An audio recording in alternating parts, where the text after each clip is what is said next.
Praise Lord. കർത്താവായ യേശുക്രിസ്തുവിൻ്റെ നാമത്തെ എല്ലാ പ്രിയപ്പെട്ടവർക്കും എൻ്റെ സ്നേഹവന്ദനങ്ങൾ അറിയിക്കുന്നു.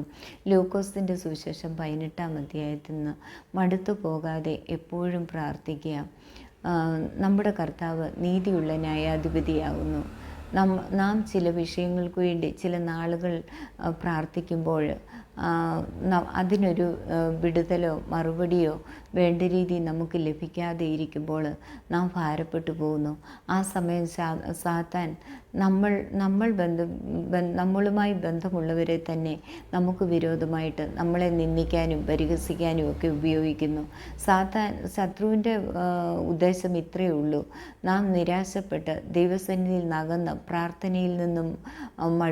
പ്രാർത്ഥനയിൽ മടുപ്പ് വന്ന് നാം പിന്മാറിപ്പോകുമ്പോൾ ആ ദൈവപ്രവൃത്തി നമ്മിൽ വെളിപ്പെടുന്നില്ല, അതിൽ കൂടി ദൈവനാമം മഹത്വപ്പെടുന്നില്ല.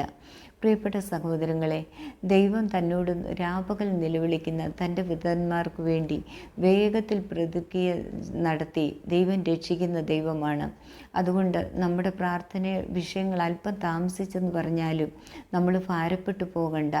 നമ്മൾ വിശുദ്ധിയോട് ദൈവത്തോട് മറുപടി ലഭിക്കുന്നിടം വരെയും നാം പറ്റിച്ചേർന്ന് നിൽക്കുക.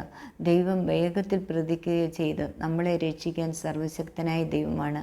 ഈ ചെറിയ സന്ദേശം എല്ലാ പ്രിയപ്പെട്ടവർക്കും അനുഗ്രഹമാകട്ടെ എന്ന് പ്രാർത്ഥിച്ചുകൊണ്ട് ഗോഡ് ബ്ലെസ് യു ഓൾ.